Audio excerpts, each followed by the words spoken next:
Hello, it's Jennifer with Watercolor Girlfriend again. And today, I didn't bring the painting over. But first of all, I want to talk about some of the paints we're going to use, and then I'll bring over the sample that we're going to paint today. And this is a little tin. It's a cute little tin of handmade watercolors by CSY. I'm not a... they're not covering this video. I did buy these on Amazon. Wanted to try something different, right? That's always fun. And I think they might have even been on sale. But I think they're about 11 bucks, or they were at the time. So they come in this cute little tin, the dog hair on it. Doesn't come with it. All right, and I made a little chart, but then you can see the pretty colors. And I don't want them to fall out here. You can adhere them in. They came with little stickers and stuff, but I liked the blues mostly here. And this one at the top, it's kind of odd. It's actually called chocolate green. Can you read that? But it's got some interesting things going on. So they had a variety of couple different kits to try with a variety of colors. I didn't see where you could kind of mix your own. You had to buy the kit that's already made, but I really wanted the blues. And I'm going to show you how those worked in the painting that we're going to do today. And then I made my own little chart. So you can see here on the bottom is the chocolate green. So it's, mostly like chocolate. You can see how reflective they are. And that's really fun. And some you just might not use if you buy a kit like that, or you'll find other uses for it. It's got some glimmer to it, but not as much as the others, but it was really fun. And I thought I'd try incorporating them into some of my, I incorporated it into a couple of landscapes, and it kind of, it separates itself from the piece, so it kind of, while it stands out, I don't know that it stands out in a great way. You'd have to choose. Maybe if you used it for something like stars or clouds or something that you want to kind of pop out. But just as a section of like green grass or whatever, or blue sky, I wasn't real interested in it looking like that. And in the future, I'll talk about that one. But I will show you a fun painting today where I used it, and I'm gonna run off and find that, and then I'll be back. And I did this one in my journal sketchbook. Bring that in a little, so now you can see there. You can see it maybe the best right there. Kind of the glittery, shimmery paint is the blue. And I like it in this kind of piece. There we go. You can really see it there. Because I thought it went nicely, but it doesn't, jump out to the point where it's weird. But yeah, and sorry about the lighting. I've closed these and adjusted these. But then again, I just wanted to let you know, I did put it in my really full sketchbook, and it is not a thick paper. This sketchbook is maybe 60, even 85. Did this one come in that? It wouldn't have gone over 100. Maybe it was 120. I'm sorry, I ripped off the front and I can't find it. And it allows you to pick up a whole bunch of them that you can take somewhere with you and not worry that it's precious, that you just dive into each painting. You don't really worry about, oh no, if I make this mark on this really expensive fancy paper, it's, that's it. I'm gonna spend $3 a sheet and So this allows you to just dive in, screw around if you want, you hate it, you move on, you turn the page, and that's it. So that's why I like inexpensive journals as well as the fancy journals. So we're going to get into it, and you're going to see how I do this, and I'll talk a little bit as we go along as well. And I hope, as always, it inspires you to be creative and do some watercolor painting yourself. All right, we'll see you over there. Bye.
So this little tin of paints is real fun and an interesting way to expand your colors.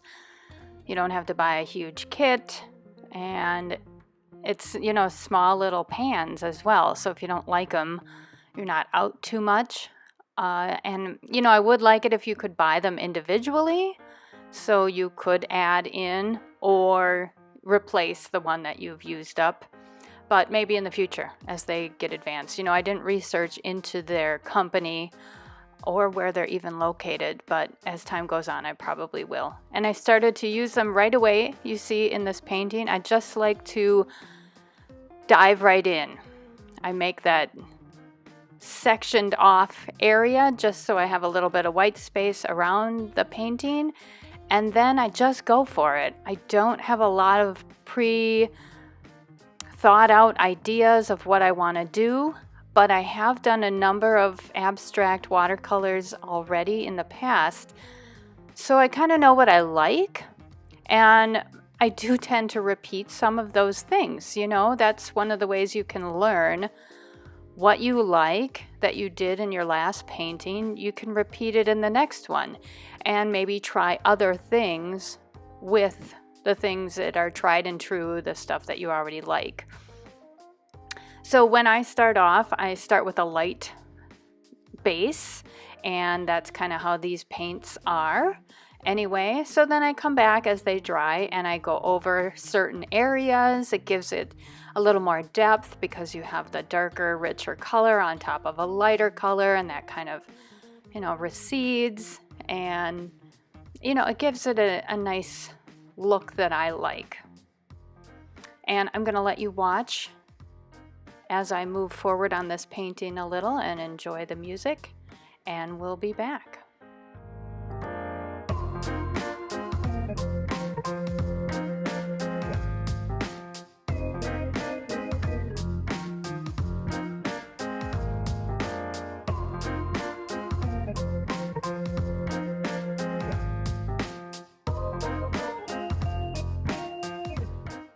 A lot of times I enjoy working with a number of different media. I enjoy trying different things, trying different media, trying different mediums, and incorporating them into one piece. See what happens, see what I like. And this is a watercolor pencil, assorted pencils that I bought individually. I didn't buy a kit. I only bought the colors I really loved that I like to incorporate into the paintings that I work on. And, I didn't buy a brown. I don't use a brown very often, that kind of thing. So now I'll go over those a little bit just to get a richer color, but it still gives you that cool pencil texture. But people that don't know watercolor pencil or, watercolor, specifically artists, probably won't even know what that is. And it's really intriguing. And, oh, how did you do that? And it, it can start conversations. It's just interesting. And that's the cool part about art, right?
And then I expand on that and use different line work, and I incorporate the pencil and I incorporate brush line work and just keep adding to that as I create my abstract painting.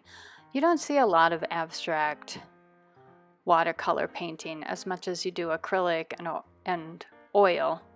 So it's nice to explore stuff that you don't see much of, right? Love me some circles. Yeah.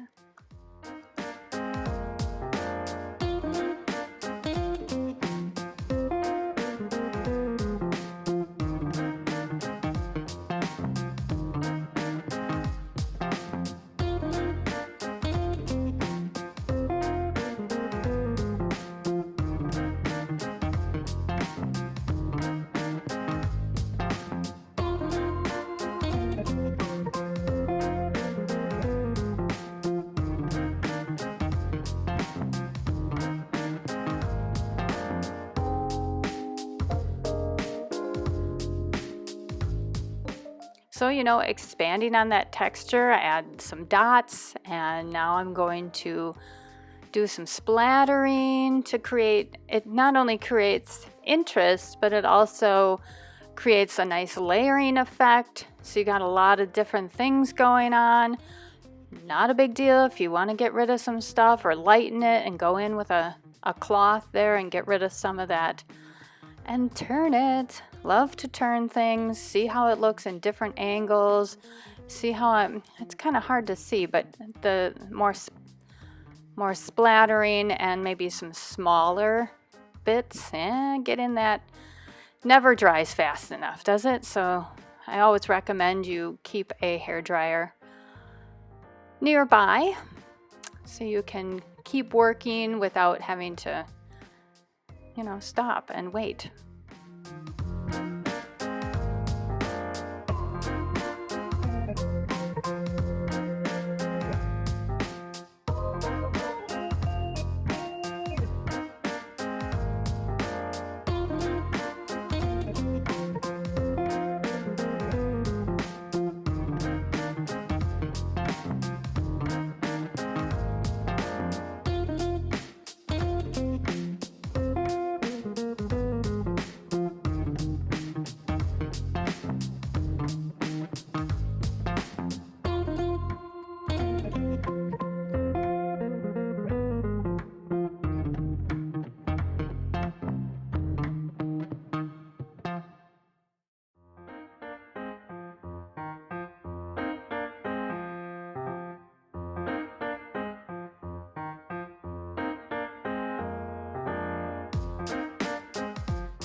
I like to add in a little more of the richer color on top, a little more texture there as I'm wrapping up the painting.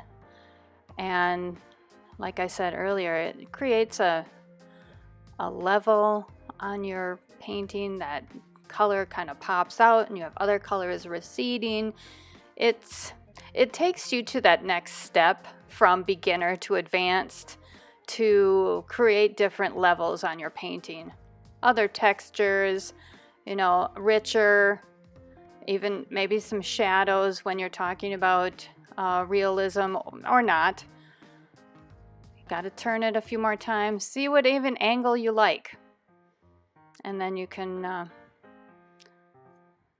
add more. As I did, I really wanted some more yellow to pop, and you just fill in other areas. Oh, I love doing abstract work. It's just fun to explore all the stuff without an actual realistic piece that pops out, you know. It's just everything that's the painting's got going on.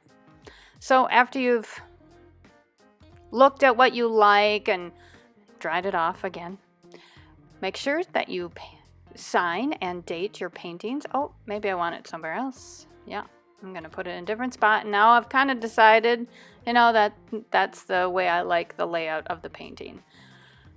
But you can do whatever you'd like. Thanks for joining me. You know the drill. Subscribe and come on back and do another painting with us next time. Thanks for watching. Have a great day.